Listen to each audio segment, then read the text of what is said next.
پہلے آج کی ٹاپ سٹوریز. آئینی ترمیم تو ہوگی مگر کیسے؟ ممکنہ آپشن سامنے آ گئے. آپ کو بتائیں گے پلان اے، بی اور سی کیا ہو سکتے ہیں. پارلیمنٹ سے واضح سگنل آ گئے، مخصوص نشستوں کے فیصلے پر عمل درآمد ممکن ہوگا. اور وزیراعظم کی امریکہ میں اہم ملاقاتیں، آئی ایم ایف سے اچھی خبر آ رہی ہے. ان تمام معاملات سے بات کریں گے، لیکن پہلے چلتے ہیں آج کے سب سے اہم خبر کی طرف. ناظرین، آج کی سیاست عدالتی پیکج کے گرد گھوم رہی ہے. ہر بیان، ہر اقدام، ہر تقریر، ہر تنازع اور ہر سیاسی داؤ پیچ جو ہے وہ اس میں سے آئینی پیکج جھلکتا ہے اور اس کی گونج سنائی دیتی ہے. اس پیکج کو پارلیمنٹ سے پاس کرانے کی پہلی حکومتی کوشش بری طرح ناکام ہو چکی ہے اور اپوزیشن نے یہ ٹھان لی ہے کہ اس کو ہرگز پاس نہیں ہونے دیا جائے گا. مگر اس کے باوجود تمام تر اشارے یہ بتا رہے ہیں کہ حکومت نے بھی ٹھان لی ہے کہ جیسے تیسے تمام تر حربے استعمال کر کے اس آئینی پیکج کو پاس کرا کر ہی چھوڑنا ہے. اگر یہ ہوگا کیسے؟ آج کے پروگرام میں ہم ذرا تفصیل سے اس پورے معاملے کا جائزہ لیں گے اور یہ جاننے کی کوشش کریں گے کہ آنے والے دنوں میں اور ہفتوں میں وہ کون سے مراحل ہیں جن کو عبور کر حکومتی اتحاد جو ہے وہ یا اس مرحلے تک پہنچے گی، اور وہ کون سی رکاوٹیں ہیں جو حکومت کے سامنے آئیں گی اور ان سے اس کے لیے مشکلات پیدا کر سکتی ہیں. ناظرین، اس وقت صورتحال کچھ یوں ہے کہ اس آئینی پیکج کے حوالے سے ایک طوفان برپا ہے، مگر عجیب بات یہ ہے کہ اتحادی حکومت نے تاحال یہ اعتراف بھی نہیں کیا کہ اس عدالتی پیکج کا سرکاری مسودہ جو ہے وہ ہے کون سا. مختلف اوقات پر مختلف مسودے سوشل میڈیا پر نشر ہوتے رہے اور ان میں سے کچھ ایسے ہیں جن کے حوالے سے کہا گیا کہ یہ مسودے جو ہے وہ مولانا فضل الرحمان سمیت اہم شخصیات کے ساتھ شیئر کیے گئے. اس 20 سے زیادہ صفحات پر مشتمل مسودے میں ویسے تو بہت ساری تفصیلات ہیں، مگر جو اصل بڑی اور اہم ترین نکات ہیں وہ کچھ یوں ہیں. ان کے مطابق پارلیمانی پارٹی کی ہدایت کے خلاف ووٹ دینے والے اسمبلی رکنیت تو کھو دے گا، مگر اس کا ووٹ جو ہے وہ شمار کیا جائے گا. پھر آرٹیکل 17 میں ترمیم کے ذریعے سپریم کورٹ کی جگہ وفاقی آئینی عدالت شامل کرنے سے متعلق ترمیم کی تجویز شامل ہے. اس کے علاوہ آرٹیکل 175 کے تحت ججوں کی تقرری کے طریقہ کار میں ترمیم کرنے کی تجویز بھی شامل ہے. وفاقی آئینی عدالت کے جج کی ریٹائرمنٹ کی حد جو ہے وہ عمر 68 سال ہوگی اور سپریم کورٹ کا جج جو ہے وفاقی آئینی عدالت میں 3 سال کے لیے تعینات ہوگا. اس کے علاوہ آئینی ترمیمی بل میں ہائی کورٹ سے سو موٹو لینے کا اختیار واپس لینے کی بھی تجویز ہے. ہائی کورٹس کے ججوں کی ایک ہائی کورٹ سے دوسرے ہائی کورٹ تبادلے کی تجویز بھی شامل ہے. سروسز چیف کی تقرری اور ایکسٹینشن کے حوالے سے آرمی ایکٹ میں کی گئی ترامیم کو آئینی تحفظ حاصل ہوگا اور اس سے متعلقہ قانون میں ترمیم اس وقت تک ممکن نہیں ہوگی جب تک آئین میں ترمیم نہ کر لی جائے.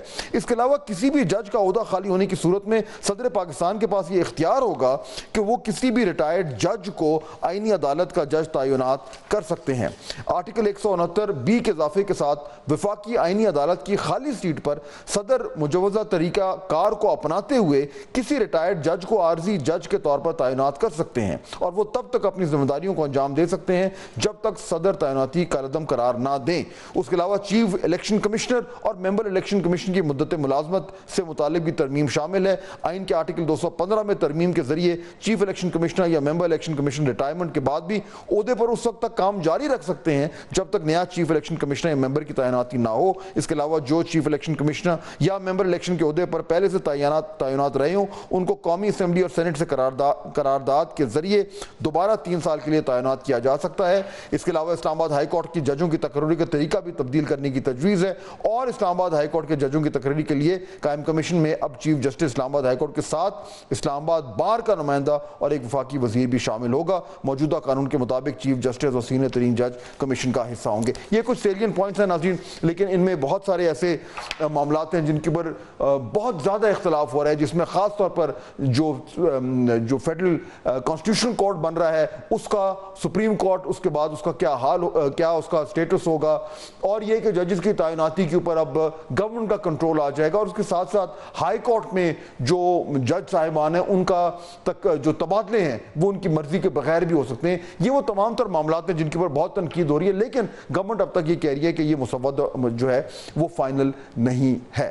اب مثال کے طور پر ناظرین، جس طرح میں نے کہا کہ اس بل کے حوالے سے جو اعتراضات ہیں ان میں یقیناً کافی جو ہے وہ وزن ہے، لیکن اس کے ساتھ ساتھ اگر ہم یہ بھی دیکھیں کہ ان اعتراضات کی وجہ سے جو ہے ہر آئینی جو پیکج ہے اب پارلیمانی یہ جو پیکج اس کی ہم بات کر رہے ہیں یہ پارلیمانی ووٹنگ سے بڑھ کر ایک سیاسی جنگ کا رخ اختیار کر چکا ہے، اور اس جنگ کی پہلی لڑائی میں حکومتی اتحاد کو شکست کا سامنا ہوا تھا، یعنی نمبرز میں شکست۔ اب اگر حکومت یہ جنگ جیتنا چاہتی ہے تو اسے اس نمبرز کی شکست کو نمبرز کی فتح میں تبدیل کرنا ہوگا، یعنی کہ ان نمبرز کو تبدیل کرنا ہوگا، اور یہ نمبرز دو طریقے سے حکومت جو ہے وہ تبدیل کر سکتی ہے اپنے حق میں۔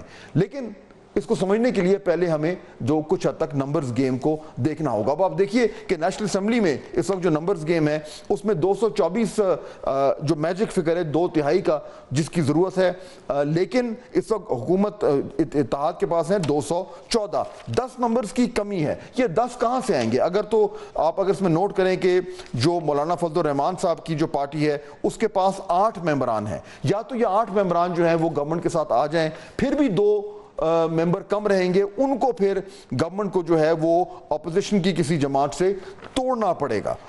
تو یہ معاملہ جو ہے یہ نمبرز بالکل کلیئرلی بتا رہے ہیں کہ تھوڑی سی مشکلات حکومت کو فیس کر سکتے ہیں۔ اگر ہم سینٹ کی بات کریں تو سینٹ میں بھی معاملات آپ کے سامنے ہیں۔ اس وقت مکمل طور پر جو ہے وہ جو حکومتی اتحاد ہے اس کے پاس 59 ہے، ٹوٹل جو میجک نمبر ہے 2/3 کے لیے وہ 64 ہے۔ اب یہ جو باقی 5 نمبر ہیں، اگر تو مولانا فضل الرحمان گورنمنٹ کے ساتھ آتے ہیں تو ان کے 5 لوگ کر کے یہ نمبر شاید پورے ہو سکتے ہیں، اگر وہ نہیں آتے تو پھر حکومت کو بہت زیادہ مشکلات کا سامنا کرنا پڑ سکتا ہے۔ اب ناظرین یہ جو نمبرز ہیں جن کا میں نے ذکر کیا، ان کو اگر ہم سامنے رکھیں تو پہلا طریقہ تو یہ کہ مولانا فضل الرحمان کی حمایت حاصل کی جائے، جس طرح کہ میں بات کر رہا تھا۔ پہلے راؤنڈ میں حکومت جو ہے اس کو اس حوالے سے ناکامی کا سامنا کرنا پڑا ہے، مگر اب حکومت یہ کہہ رہی ہے کہ یہ کوششیں جاری ہیں۔ لیکن دوسرا طریقہ نمبرز گیم کو تبدیل کرنے کا یہ ہے کہ فلور کراسنگ کرائی جائے، یعنی اپوزیشن کے بندے توڑنا۔ اب اس میں بھی 2 طرح کے لوگ ہیں، ایک تو وہ جن کا سٹیٹس آزاد کا ہے، ان کی تعداد ہے 8، اور دوسرے وہ جن کا شمار سنی اتحاد کونسل میں ہوتا ہے۔ اب ان کے بارے میں ہم کچھ دیر میں بات کرتے ہیں، مگر اس حوالے سے جو پہلا مرحلہ حکومت نے پار کرنا ہے وہ آئین کے آرٹیکل 63A کا ہے۔ اب 63A جو ہے وہ اس کا ریویو ہونا ہے، وہ یہ 63A ہے کیا اور معاملات کدھر کھڑے ہیں، یہ بھی ذرا اس پہ کوئکلی ہم ایک نظر دوڑا لیتے ہیں۔ ناظرین 17 مئی 2002 کو سپریم کورٹ کے 5 رکنی بینچ نے 3-2 کی اکثریت سے صدارتی ریفرنس پر فیصلہ دیا کہ منحرف اراکین کی نااہلی کے ساتھ ساتھ ان کا ووٹ بھی شمار نہیں ہوگا۔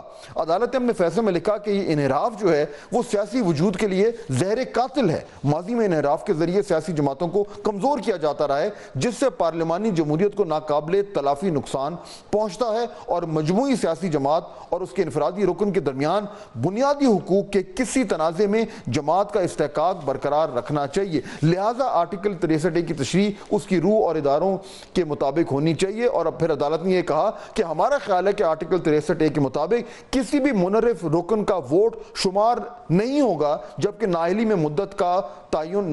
کی مدت کا تعین جو ہے وہ پارلیمان کرے گی۔ اس کے بعد ایک نظر ثانی درخواست دائر کی گئی اس فیصلے کے خلاف 23 جون 2022 کو، اور اس درخواست کو منصور عوان صاحب نے دائر کیا جو آج کل by the way attorney general ہیں۔ اس درخواست کے مطابق عدالت اپنے فیصلے پر نظر ثانی کر کے اپنا موقف واپس لے۔ عدالتی تشریح نے آرٹیکل 95 کو غیر مؤثر کر دیا ہے، جو کہ تحریک عدم اعتماد کی اجازت دیتا ہے۔ عدالت کے پاس آئین کو دوبارہ لکھنے کا اختیار نہیں ہے، آئینی تشریح بھی آئین میں دیے گئے اصولوں کے مطابق ہوگی، اور اس درخواست میں وفاقی حکومت اور الیکشن کمیشن کو جو ہے وہ فریق بنایا گیا۔ اب معاملہ کچھ یوں ہے ناظرین کہ یہ صورتحال یہاں پہ کھڑی ہے۔ اب اگر ہم آگے چلیں اور ہم دیکھیں کہ جو سپریم کورٹ کے 5 رکنی بینچ نے 3-2 کی اکثریت سے صدارتی ریفرنس کا پر ایک فیصلہ سنایا تھا، جس میں یہ تمام تر باتیں تھیں جس کا بھی ہم نے ذکر کیا۔ اب یہ ریویو جو ہے یہ 2 سال سے عدالت کی فائلوں کی زینت بنا ہوا تھا، جس پر جیسے ہی پریکٹس اینڈ پروسیجر بل کا جو تازہ آرڈیننس ہے وہ سامنے آیا، اور جیسے ہی ناظرین چیف جسٹس کو اپنا بینچ بنانے اور کیس لگانے کا اختیار ملا، تو انہوں نے فوری طور پر 63A کے ریویو کو